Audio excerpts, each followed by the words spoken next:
안녕하세요. 여기는 서대문 공동체 라디오 지시간 스푼 김민지의 그림 그리는 밤입니다. 여러분 지난 한 주도 잘 보내셨죠? 계속되는 장마와 폭염 때문에 정말 힘든데요. 여러분들은 장마와 폭염 잘 이겨내고 계신가요? 비 오기 전날에는 비가 오기 전이라고 해서 덥고 습하고, 비 온 뒤에는 또 비 온 뒤라고 덥고 습하고, 언제부터 이렇게 우리나라가 폭염주의보가 많은 날이 됐을까요? 우리나라뿐만 아니라 전 세계가 지금 폭염과 이상기후로 고통받고 있는데요.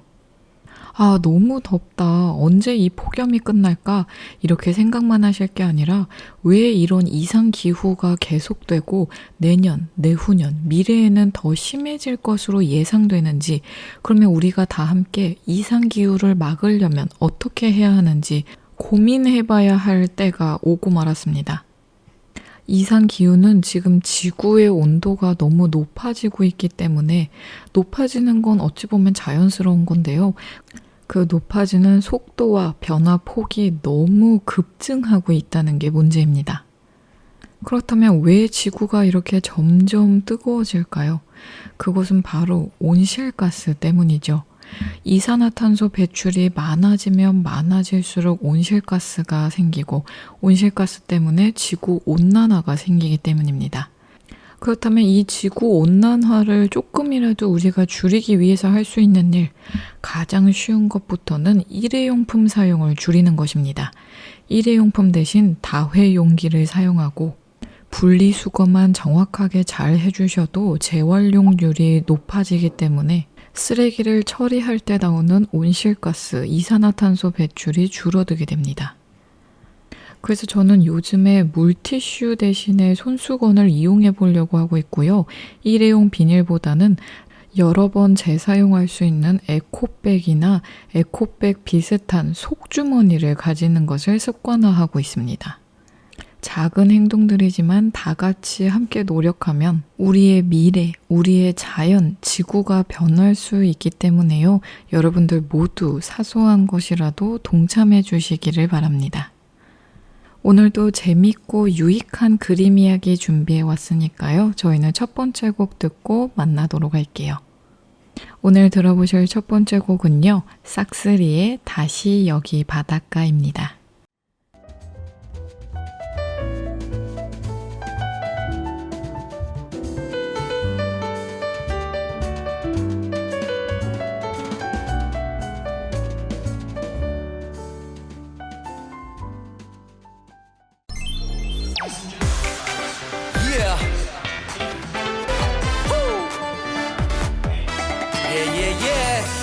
싹쓰리 in the house. Come on. Stop. 3, 2, 1.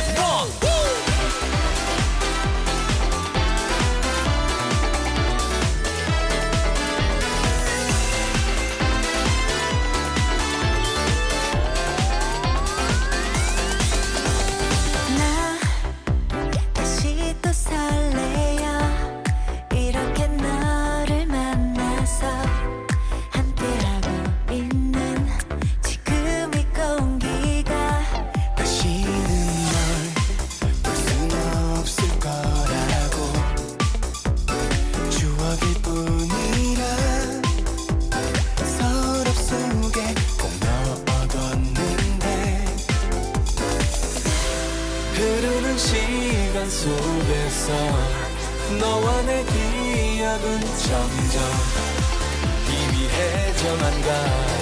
끝난 줄 알았어. 지난 여름 바닷가 너와 나 단둘이 파도에 취해서 노래하며 같은 꿈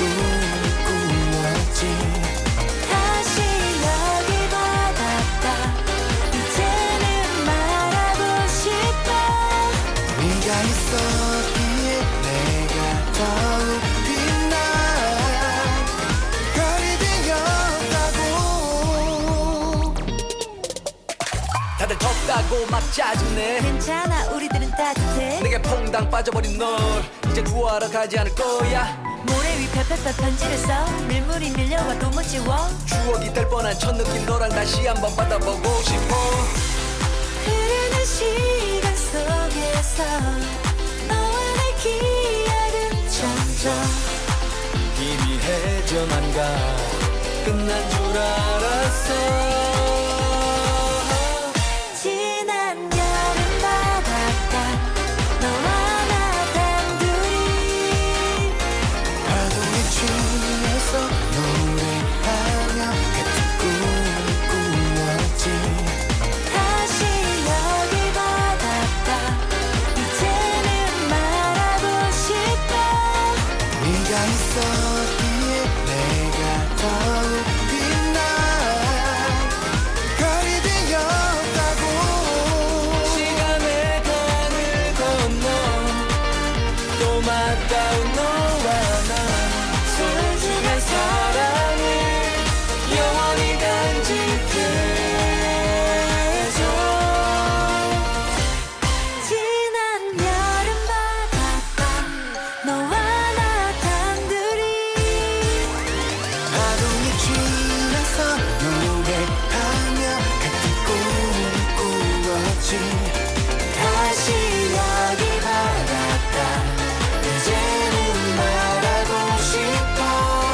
네가 있었기에 내가 더욱 빛나.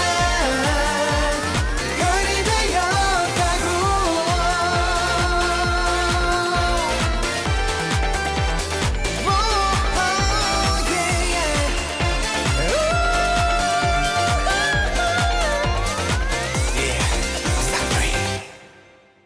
여기는 서대문 공동체 라디오 지시간 숲은 김민지의 그림 그리는 밤입니다.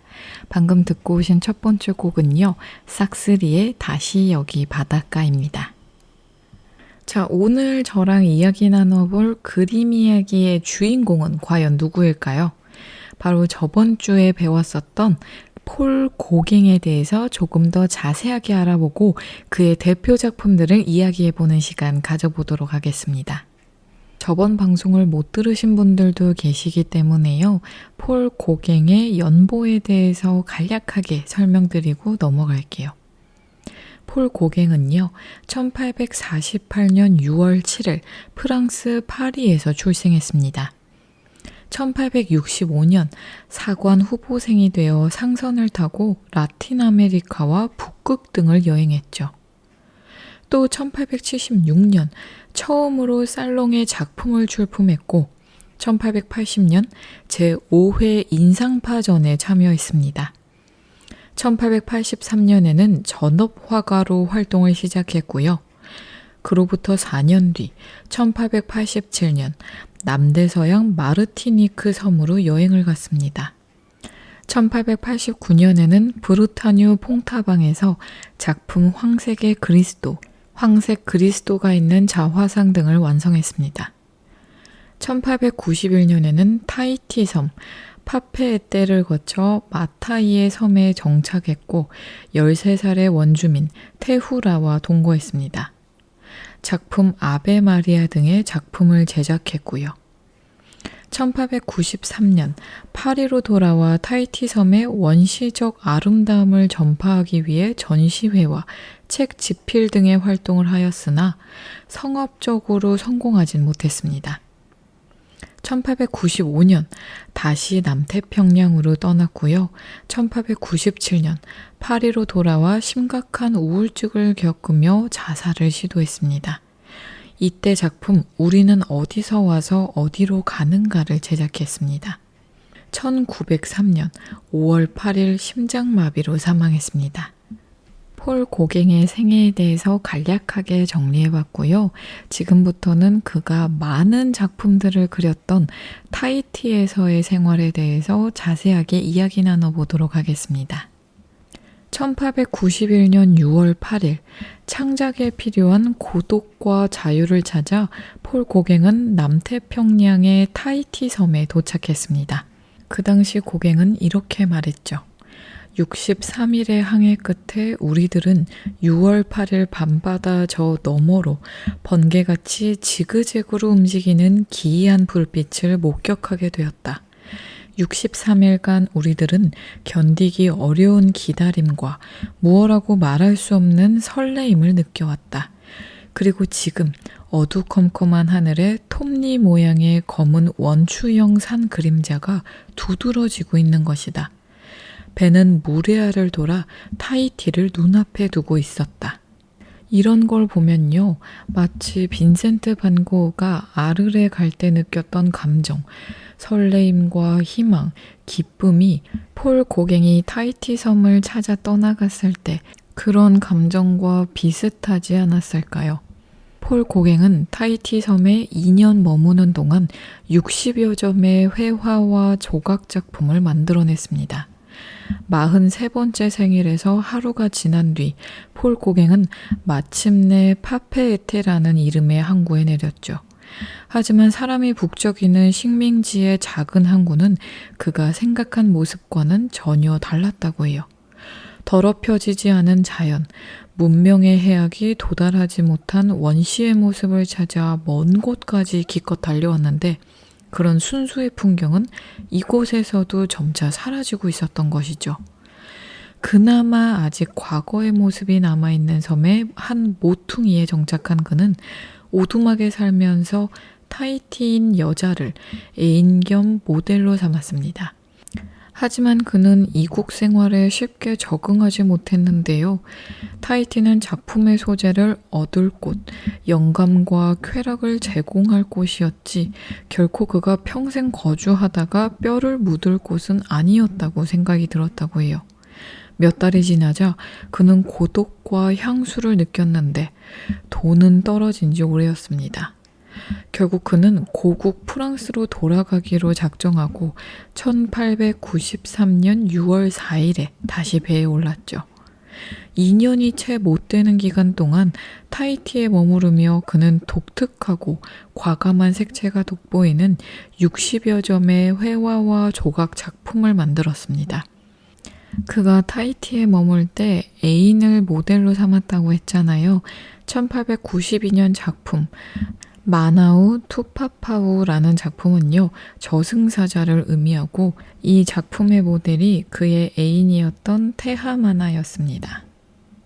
모델이 침대에 누워 있고요. 그 뒤에 저승사자로 보이는 사람이 검은 옷을 입고 또 정면을 응시하고 있습니다.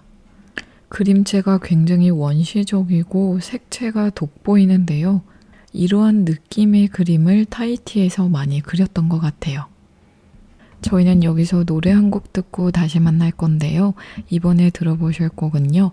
볼빨간 사춘기의 우주를 줄게입니다. 커피를 너무 많이 마셨나 봐요. 심장이 막 두근대고 잠은 잘 수가 없어요. 한참 뒤에 별빛이 내리면 난 다시 잠들 순 없겠죠.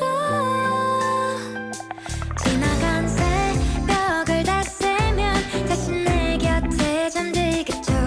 너의 품에 잠든 난 마치 천사가 된 것만 같아요. 난 그대 품에 별빛을 쏟아내리고 은하수를 만들어 어디든 날아가게 할 거야. Cause I'm a pilot anywhere. Cause I'm a pilot anywhere. Light and sky, shooting star, 지게 내 galaxy. Cause I'm a pilot anywhere. Cause I'm your pilot. 내 곁에 저 별을 따 내게만 지게 my galaxy. Like a star 내리는 빛처럼 반짝이는 널 가지고 싶어 Get my mind 엄지와 검지만 해도 내 마음을 너무 잘 표현해 부터 안 되라니까 마냥 떨리기만 한 게 아니야 준비가 되면 쏠린 인공위성처럼 네 주위를 마구 맴돌려 해 더 가까워진다면 네가 가져줄래 이 떨림을 어제는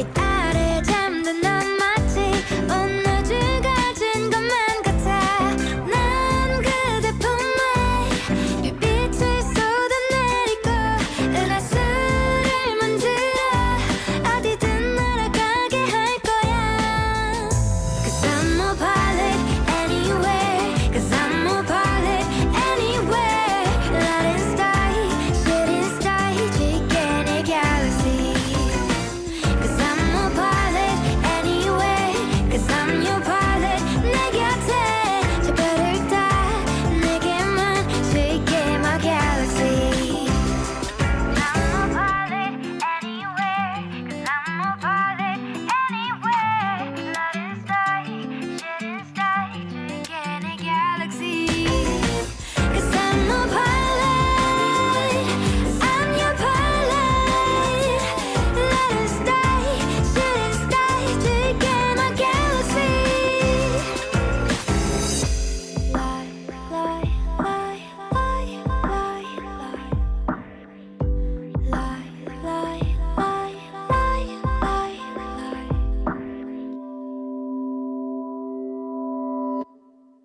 여기는 서대문 공동체 라디오 지시간 스푼 김민지의 그림 그리는 밤입니다. 방금 듣고 오신 곡은 볼빨간 사춘기의 우주를 줄게입니다. 폴 고갱은 그 당시 가족들이 프랑스에 있었는데요. 어떻게 이렇게 가족만 두고 타히티로 올 수 있었을까요? 그의 방랑벽이 처음 드러난 것은 17살 때인 1865년에 선원으로 일하면서부터였다고 해요. 1872년에 파리로 돌아온 그는 어머니 친구인 금융가 구스타프 아로자의 주선으로 어느 증권 중개인의 사무실에서 일하게 됐는데 미술 애호가였던 아로자는 고갱에게 생계수단뿐만 아니라 화가가 되는 결정적인 계기를 마련해 주었죠. 당시 프랑스에서는 인상주의 화가들이 점차 명성을 얻고 있었고 미술품 수집가에서 아마추어 화가로 변신한 고갱은 인상주의 운동의 대부로 손꼽히는 카미유 피세로와 에드가 드가의 인정을 받으며 1876년에 처음으로 전시회에 작품을 내놓았습니다. 1882년에 증권업계를 떠난 고갱은 전업 화가가 되려고 하지만 그의 가족은 물론이고 평소에 알고 지내던 화가들도 크게 놀라며 반대했다고 해요. 1873년에 덴마크 출신의 메테가트와 결혼해서 이미 자녀가 5이나 되는 가장으로서의 고갱의 판단은 지나치게 성급한 데가 없지 않았던 것이죠. 아이가 5이나 되는 가장이 갑자기 그림을 그린다고 하니까 가족들이 만류할 수밖에 없었을 것 같기도 합니다. 아무래도 이런 눈치가 보이기 때문에 그가 타히티 섬으로 가서 그림을 많이 그렸던 게 아닐까요? 이후 생활고를 견디지 못한 아내가 아이들을 데리고 덴마크로 건너갔지만 고갱은 가족과의 생이별에도 굴하지 않고 여전히 파리와 브르타뉴 등지를 오가며 화가로서의 경력을 추구했다고 해요. 결국 타히티로 떠나기 직전인 1891년부터 죽을 때까지 그는 10년 동안 가족들을 만나지 못했다고 합니다. 폴 고갱이 그림을 그리기 위해 가족을 떠난 게 타히티로의 떠남이 처음이었을까요? 아닙니다. 자기만의 화풍을 찾아 떠난 여정에서 반고흐를 만났죠. 처음에는 고갱 역시 피사로의 조언을 따라 인상주의의 기법을 시도했지만 이후 도자예술에 심취하고 일본 미술과 접하는 등의 색다른 경험을 통해 점차 독특한 화풍을 정립했습니다. 자기만의 특별한 소재를 발견하고 창작에 전념하기 위해 문명사회를 떠날 생각을 품은 것도 이때부터였다고 해요. 1887년 그는 지인의 소개로 운하 건설이 한창인 파나마로 떠났지만 대신 카리브해의 마르티니크에서 6개월쯤 머물다가 병든 몸으로 귀국했습니다. 파리로 돌아온 고갱은 자신의 이력에서 중요한 역할을 하는 두 사람을 만나죠. 바로 신인 화가 빈센트 반 고흐와 그의 동생이며 화상이었던 테오 반 고흐였습니다. 빈센트는 화가로서나 친구로서나 고갱을 매우 신뢰했고 테오 역시 고갱의 진가를 최초로 깨달은 화상 가운데 하나였다고 해요. 이렇게 보면 빈센트 반 고흐의 동생 테오가 고갱과 고흐의 미적 영재 능력을 먼저 알아보고 키워줬던 거네요. 1888년 브르타뉴에 머물던 고갱은 테오의 제안으로 아르레 머물던 빈센트 반 고흐와 합류했죠. 이때 고갱은 반 고흐를 만나기 위해 프랑스 아르로 가게 된 것이죠. 미술사를 통틀어 가장 유명하고 개성적인 두 거장의 짧은 동거는 2개월 만인 12월 23일 밤 악명 높은 빈센트 반 고흐의 귀 절단 사건이 벌어지면서 갑작스럽게 끝나버렸죠.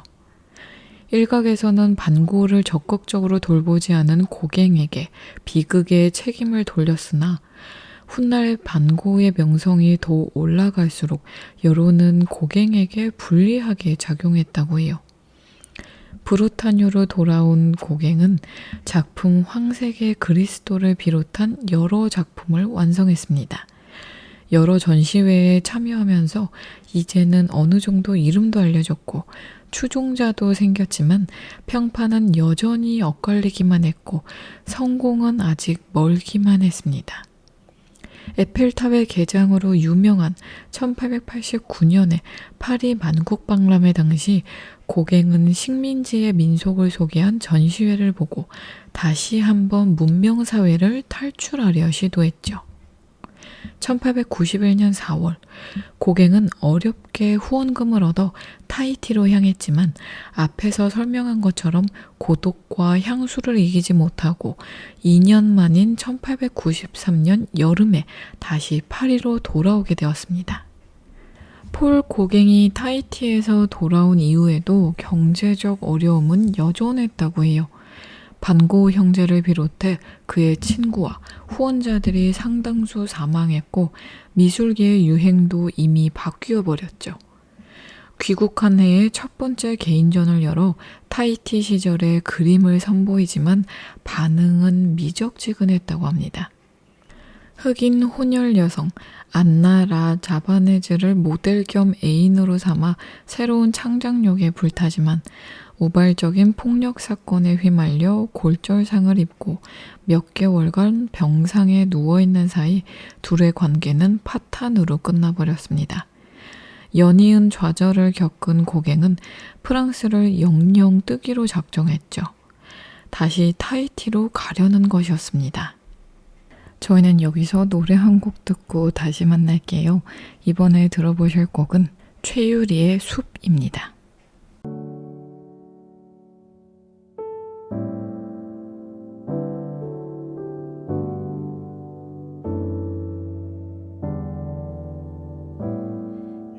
저기 숲이 돼볼게.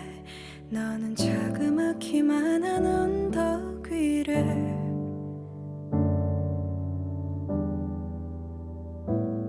오르며 날 바라볼래. 나의 작은 마음 한 구석이어도 돼.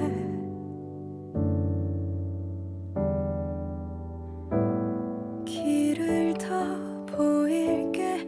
나를 베어도 돼. 날 지나치지 마. 날 보아줘. 나는 널 들을게. 이제 말해도 돼. 날 보며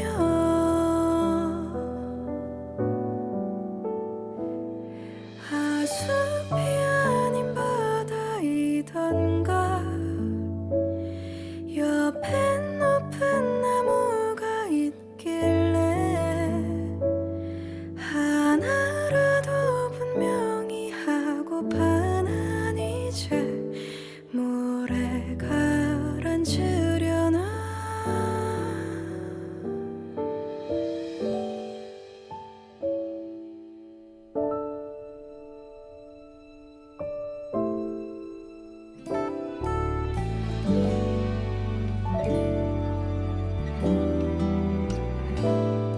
난 저기 숲이 돼볼래.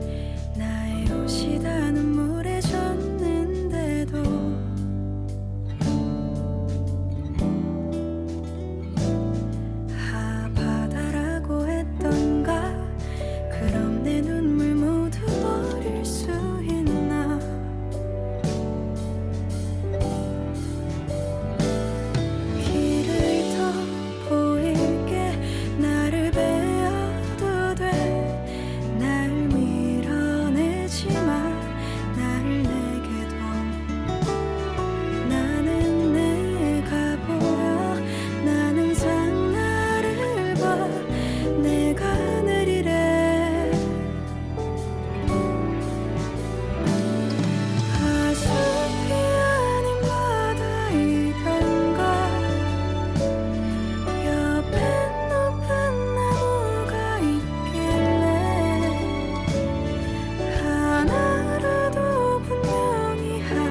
허전한 마음에 지식 한 스푼. 그림과 책, 인문학과 인도 이야기, 그리고 마음 나누는 대화법까지 지식 한 스푼의 풍성한 주제로 오늘도 지식 충전하세요.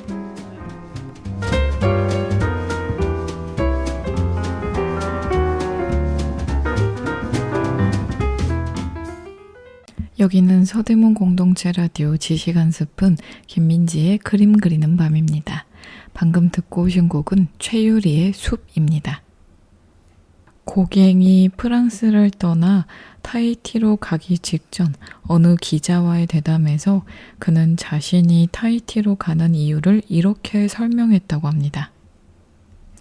이 목가적인 섬과 원초적이며 순박한 주민에게 매료당했기 때문이죠. 고향으로 돌아왔다가 다시 떠나려는 이유도 그 때문입니다. 새로운 것을 이루려면 근원으로 어린 시절로 돌아가야 해요. 나의 이분은 동물에 가깝습니다. 발가벗었는데도 음란해 보이지 않는 것은 그래서예요. 떠나기 전에 샤를 모리스의 도움을 얻어 타히티 생활을 소개할 책을 펴낼 생각입니다. 라고 말했습니다. 기자가 그 책의 제목이 뭐냐고 묻자 고갱은 이렇게 대답했다고 해요. 노아노아, 타히티 말로 향기라는 뜻이지요. 1895년 6월에 파리를 떠난 고갱은 9월 초에 다시 타히티의 파페에테에 도착합니다. 하지만 골절상의 후유증은 물론이고 젊은 시절에 완치되지 못한 매독의 재발로 그의 몸은 이미 크게 망가진 다음이었다고 합니다. 고갱은 우울증에 시달리고 심지어 자살까지도 시도하지만 그 와중에서도 붓을 놓지는 않았는데요. 이 시기의 주요 작품으로는 새로 얻은 애인 파우라를 모델로 한 여러 점의 작품과 최후의 대작인 우리는 어디서 왔으며 우리는 무엇이며 우리는 어디로 가는가가 있습니다. 폴 고갱의 말년은 과연 어땠을까요? 그의 말년은 조용한 운둔 생활과는 거리가 멀었습니다. 생계를 위해 그 지역의 신문에 발표한 논설에는 중국인 이민자들을 향한 인종차별적인 독설이 가득했죠. 원시의 순수함을 동경하던 고갱이었지만 식민지의 백인으로서의 고정관념을 떨치기는 어려웠던 까닭입니다. 1901년 고갱은 타히티를 떠나 거기보다는 상대적으로 덜 문명화된 마르키즈 제도의 히바오아 섬으로 거처를 옮기지만 식민지의 백인 관료와 선교사의 전횡을 목도하고 이를 고발하여 법정 다툼을 벌이다 패소하고 말았습니다. 이후 건강 악화로 한 달 넘게 병상에 누워있던 고갱은 1903년 5월 8일에 마침내 사망했죠. 데이비드 스위트먼은 고갱이 대중적인 성공보다도 동료 화가들의 인정을 받았지만 평생 그 소원을 이루지 못했다고 지적했습니다. 사람들은 여전히 그를 수집가 출신의 배부른 아마추어 화가 정도로 치부했던 것이죠. 작품 자체보다도 극적인 생애 때문에 오히려 더 주목받는 반고흐와 마찬가지로 고갱 역시 작품 자체보다도 오히려 타히티에서 사망한 은둔 예술가라는 전설이 널리 퍼지면서 대중의 관심을 끈 것이 사실입니다. 그러나 고갱의 그림에 나타난 강렬한 색채와 자유로운 형태는 인상주의를 탈피하는 데에 중요한 역할을 했으며 훗날 야수파와 표현주의 그리고 추상예술의 대두의 선구 역할을 했음을 잊어서는 안 됩니다.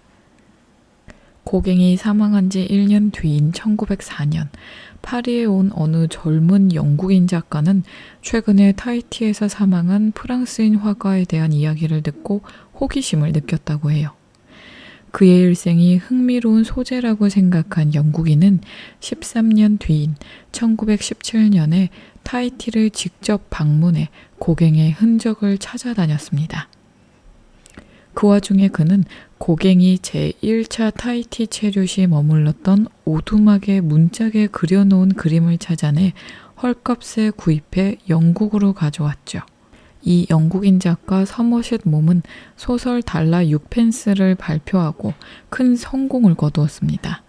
문명을 떠나 자연으로 돌아갔다는 고갱의 전설을 확립하는 데에 결정적인 역할을 했습니다. 타히티 방문에서 몸이 거둔 성과는 소설뿐만이 아니었죠. 단돈 400프랑을 주고 산 고갱의 문짝 그림이 반세기 뒤인 1962년에는 17,000달러로 가격이 껑충 치솟았기 때문입니다. 말년에 고갱은 돈이 없어서 자신이 그린 그림을 먹을 것과 맞바꾸곤 했는데 마을의 중국인 식품점 주인은 그렇게 해서 얻은 고갱의 대생을 주로 포장지로 사용했다고 해요. 타히티의 백인들 중에는 고갱이 그려준 초상화를 못마땅해 해서 다락에 처박아 놓았다가 훗날 화상에게 처분하거나 또는 고갱의 그림 선물을 아예 거절한 사람도 있었다고 합니다. 이들로선 고갱의 사후에 그 그림의 가치가 얼마나 막대하게 치솟을지는 전혀 몰랐던 것이죠. 그건 아마 고갱 자신도 모르지 않았을까요?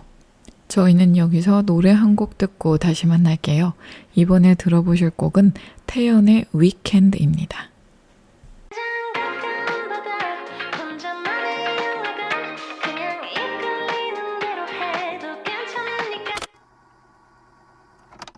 Every morning 울린 삐삐삐삐 소리 귀에 윙윙윙 맴도는 나를 재촉하던 모닝콜 없이 일어나 치즈케이크 한입 유리 컵컵컵한 가득 내린 커피 한 잔 아이스로 할래 아주 여유롭게 문득 시계를 보니 벌써 시간은 12시 그래도 아주 느긋해 그리곤 하품 한번 한껏 뒤지게도 켜고 생각해 오늘 뭐 할까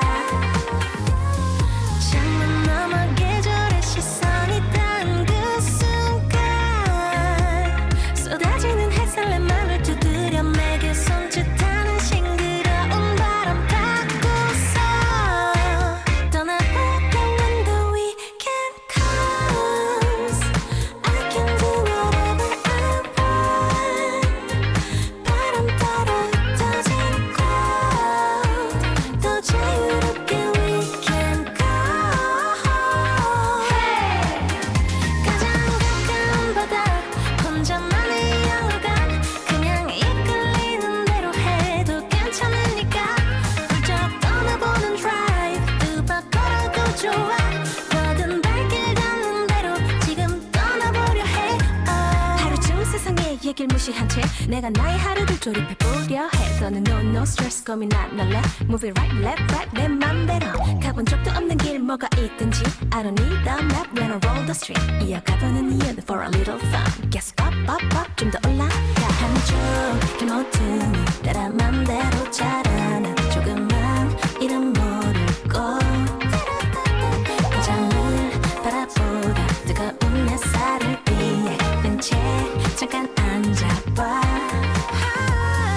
느려지는 걸음 그림자의 속도를 따라 함께 걷는 태양과 발을 맞추고 뒤을 달빛을 따라 돌아오고 싶은 걸 떠나볼까 when the weekend comes I can do whatever I want 바람 따라 흩어진 꽃더 자유롭게 we can go 아무 계획이 없어서 완벽한 plan 우연히 찾아낸 secret place 그곳에 두고 와 나만의 작은 짐 골목길 끝을 돌아 만나게 될 기분 좋은 surprise 또 설레임 두근두근 온종일 하루 종일 고소한 향기의 커피숍 눈에 들어오는 예쁜 옷 Do it for the weekend Do it for the weekend 맘에 들어오는 걸 더는 망설이긴 싫은 걸 그래도 돼 when the weekend comes I can do whatever I want 바람 따라 흩어진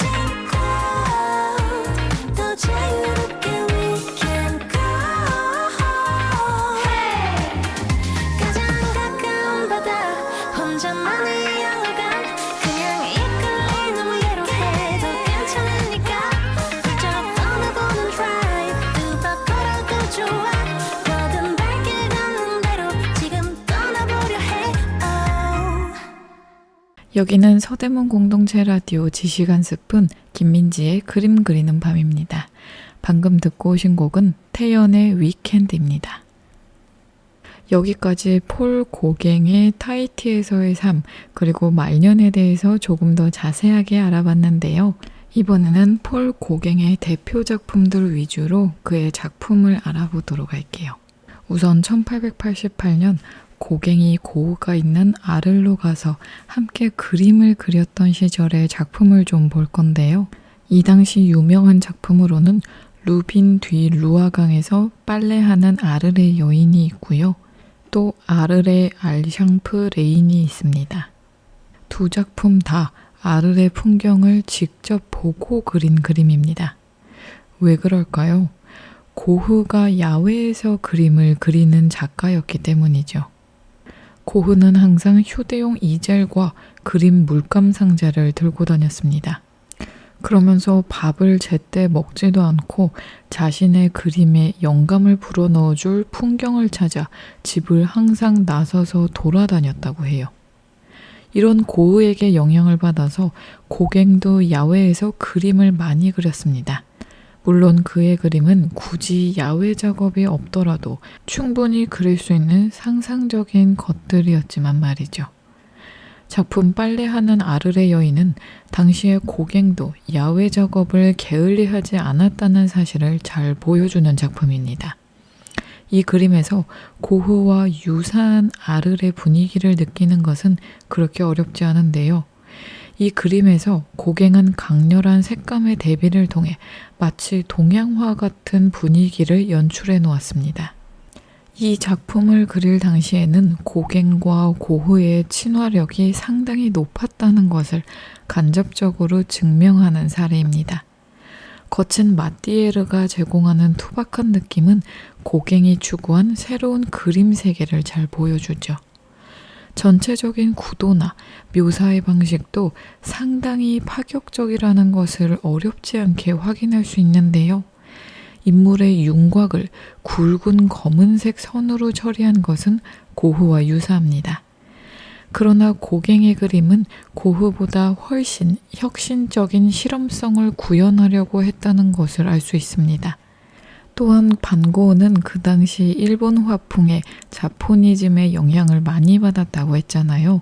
고갱 역시 고흐에게 영향을 받았습니다. 작품 아르레 알샹프 레이는요, 동경의 세이지 토고 미술관에서 소장 중입니다. 또한 이 당시에 그린 또 다른 작품으로는 알리스 캉의 풍경이 있는데 이 작품은 현재 오르세 미술관에서 소장 중입니다. 방금 말씀드린 알리스 캉의 풍경이라는 작품에 등장하는 알리스 캉은요, 아르레에 있던 고대 로마의 유적입니다. 이 유적은 길게 포플러가 늘어선 길로 유명하죠. 낙엽이 떨어지는 가을날, 고갱과 고흐는 알리스 캉의 풍경을 함께 그리기로 의기투합했다고 해요.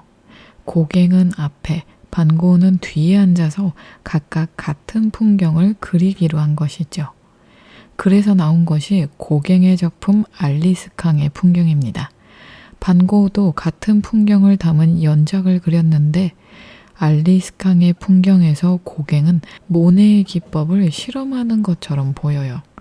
빛의 떨림을 표현하기 위해서 색의 효과를 적절하게 이용하고 있는 것이죠. 이런 기법의 차용은 고갱의 입장에서 본다면 흔한 일이라고 보기는 어려운데요. 화가로서의 활동을 시작할 무렵 고갱은 인상주의 화가들과 관계를 맺고 그들의 작품을 수집하기도 했는데 이 작품 속에서는 인상주의 화풍으로부터 받은 영향이 수집되어 있음을 느낄 수 있습니다. 전체적인 구성은 세모꼴의 평면들이 한 점으로 집중적으로 모이도록 세심하게 처리했으며 이를 통해 기하학적인 조화를 이루며 원근감을 강화시키고 있습니다. 오른쪽 윗부분에는 고갱이 임의적으로 선택한 색들로 채색되어 있는데 특히 파란색으로 칠한 나무줄기나 그가 일본 미술로부터 영향을 받았음을 알려주는 붉은색의 관목들이 이루는 아라베스크적인 장식 기법을 통해 자신만의 독특한 채색 양식을 드러내고 있는 것입니다. 이 작품의 중앙에는 어두운 색의 단정한 옷을 입고 있는 아를제방 여인들의 작은 실루엣이 보이는데 1888년 12월 4일경에 반고흐의 동생 테오에게 이 작품을 보낼 때 작품 풍경 또는 비너스 신전의 산미신이라는 반어적인 제목을 붙여 이 여인들에 대해서 설명하기도 했다고 합니다. 이렇게 고갱이 아르에 있는 동안에는 고흐의 영향을 받기도 하고 밖에서 작업을 많이 하는 작품이 총 15점이 남아있다고 합니다. 저희는 여기서 잠깐 쉬고 노래 한 곡 듣고 와서 다른 대표 작품들 알아볼게요. 이번에 들어보실 곡은요. 악동 뮤지션의 마이 달링입니다.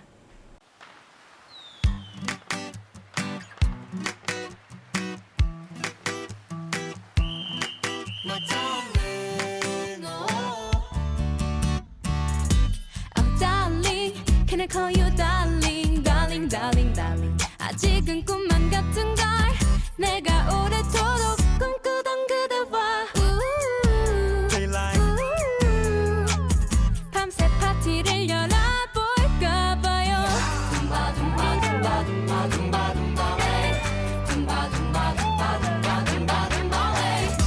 앵두 같은 입술이 달린 darling, darling, darling. 예쁜 그대 얼굴이 내 두 눈을 집어 삼켜버리곤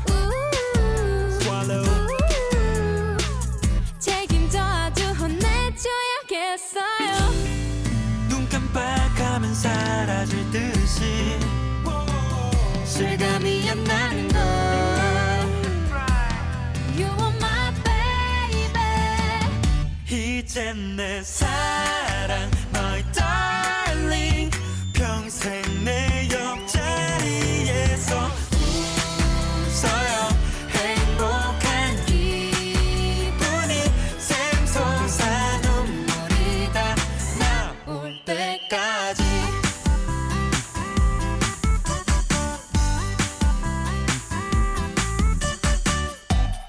달림 반짝이는 달림 달림 달림 달림 혹시 이게 꿈이라면 수면제를 입에 먹였어라도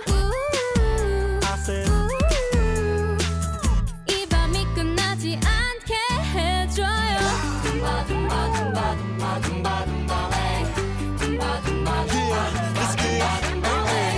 가만히 걸 보고 있자니 어떡해 내가 짝이라니 남은 너의 반평생 재밌게 해줄게 노래 여행 보드게임 다 퍼주고 모시고 받들게 호가 날 내버려두지 마라 I'm gonna do it over 침들 뻥뻥 차고 한박 웃음 칠 거니까 귀찮게 종일 매달릴 거임 우리 싹지내는 뒷구리 달릴 거임 상대가 아깝고 도둑놈이라고 해도 현실은 배 아플 거니까 눈 깜빡하면 사라질 듯이 아직도 모르겠는 걸 You are my baby. 이젠 내 사랑 My darling 평생 내 옆자리에서 웃어요 행복한 기분이 샘솟아 눈물이 다 이젠 내 사랑 My darling 평생 나의 곁에서 머물러요 사랑의 감정이 샘솟아 눈물이 다 나올 때까지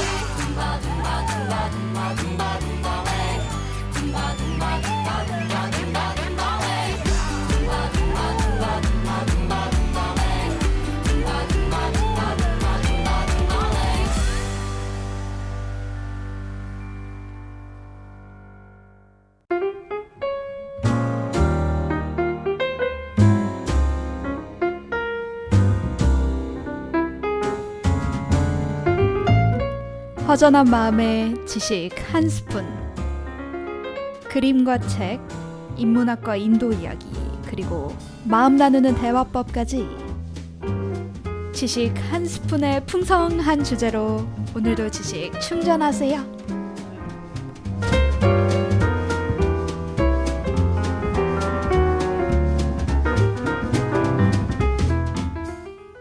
여기는 서대문 공동체 라디오 지식 한 스푼 김민지의 그림 그리는 밤입니다. 방금 듣고 오신 곡은 악동 뮤지션의 마이 달링이었습니다.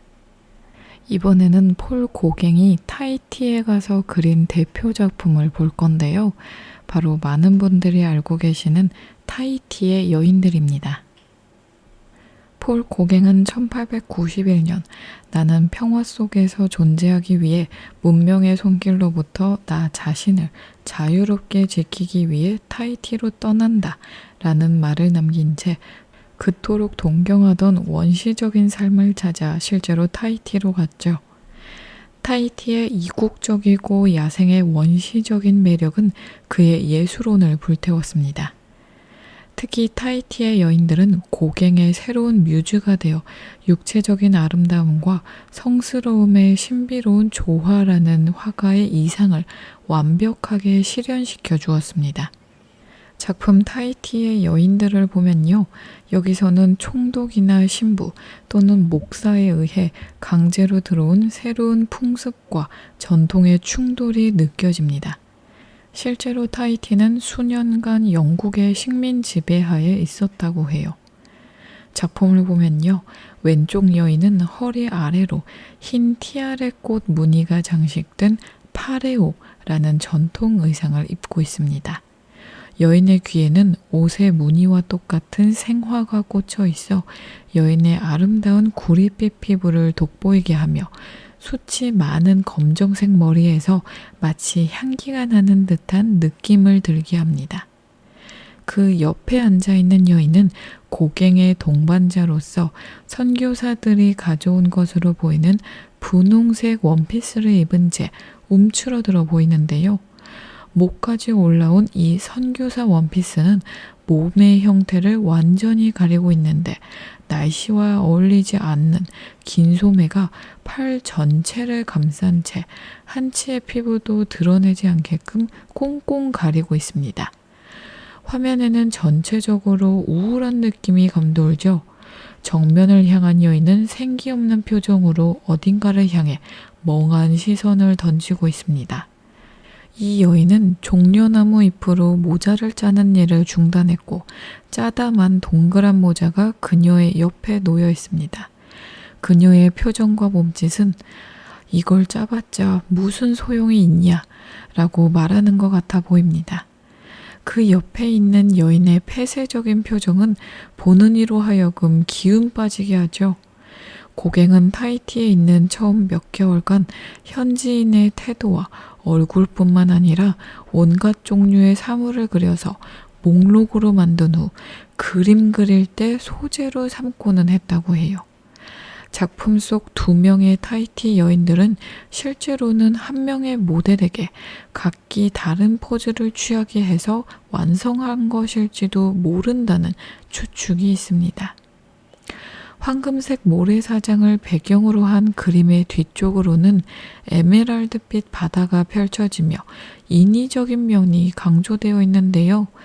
펼쳐진 배경을 열대지방을 연상케 하는 색채를 사용해서 표현함으로써 정확히 묘사하지 않아도 현지의 느낌이 생생하게 전해집니다. 그림의 윗부분까지 색색의 층으로 표현된 배경은 평면감을 주면서도 이로 인해 2명의 타히티 여인이 뚜렷하게 부각됩니다.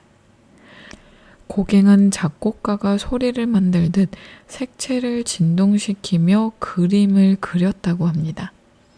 이 작품에서 분홍색과 주황색, 노란색, 초록색을 연결한 대담한 채색 방식은 마티스 화풍의 전조가 되었습니다.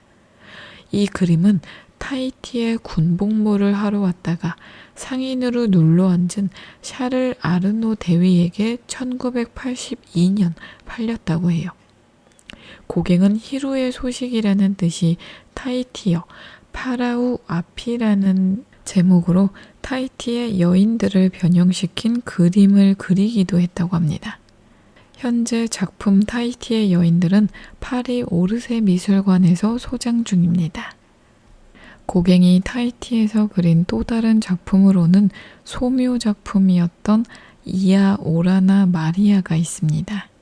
수채 물감의 펜으로 그려졌다고 하고 현재는 뉴욕 메트로폴리탄 미술관에서 소장 중입니다. 이아 오라나 마리아는 타히티 섬의 원주민 말로 당신을 환영합니다 마리아라는 뜻이라고 해요. 제목에서도 알 수 있듯이 이 작품은 성모자상을 타히티 섬의 원주민들로 표현한 것입니다. 그렇다면 고갱은 왜 이 작품의 제목을 마리아로 지었으며 이 작품에서는 무엇을 나타내고자 한 것일까요? 이 작품에서 풍요로운 숲속에 서 있는 붉은색 옷의 여인은 성모 마리아를, 그리고 무등을 탄 아이는 아기 예수를 의미합니다. 왼쪽 끝에서부터 노란색 날개를 가진 천사와 성모 마리아를 경배하는 타히티 여인들이 서 있는데, 성모 마리아를 향한 이들은 서구식의 기도가 아닌 양손을 맞잡는 타히티식 기도를 하고 있습니다. 또한 화면 앞쪽에 제단에 놓인 제물들도 타히티 섬의 야생 과일들로 이루어져 있습니다. 후광이나 천사들이 성모를 마중하는 장면과 같은 전체적인 구도는 전통적인 기독교 도상을 따르고 있지만 갈색 피부를 가진 경배하는 타히티 여성들의 형태는 인도네시아의 보로부드르의 부조에서 영향을 받아 당시 이국적 미술에 대한 고갱의 관심이 보입니다. 또한 원시적인 생동감과 순수함 속에서 서구의 전통적인 주제를 재해석하고자 시도했던 고갱은 이 작품을 타히티에서 그린 그림 중 완성도가 가장 높은 작품이라고 스스로 평가했습니다. 하지만 성서의 내용을 토속신앙과 결합하는 것을 철저히 금지하고 있던 당시 유럽의 사회에서 그의 작품은 조잡하고 야만적인 작품으로 치부되었습니다. 심지어 고갱은 이 작품을 릭상부르 미술관에 기증하려고 했지만 거절당하기도 했다고 해요. 또한 이 작품에서는 상반신이 노출된 여성과 자연의 풍요로움이 결합되어 여성과 자연을 동일시하는 당시의 전형적인 서구적 원시주의의 시각을 나타낸다고 평가되기도 합니다. 자, 이렇게 오늘 폴 고갱의 생애에 대해서 짧게 알아보고 그의 타히티에서의 생활, 말년에서의 생활을 자세하게 알아보고 그의 대표 작품들을 시기별로 알아봤는데요. 여러분들 유익하고 재미있는 시간 되셨을까요? 시간이 되시는 분들은요, 인터넷에 고갱의 작품명을 쳐서 작품을 보시면서 한 번 더 들어보시면 정말 더 재밌으실 겁니다. 저는 다음 주에도 재미있고 알찬 그림 이야기로 여러분들 찾아뵙도록 하겠습니다. 지금까지 서대문 공동체 라디오 지식한 스푼 김민지의 그림 그리는 밤이었습니다.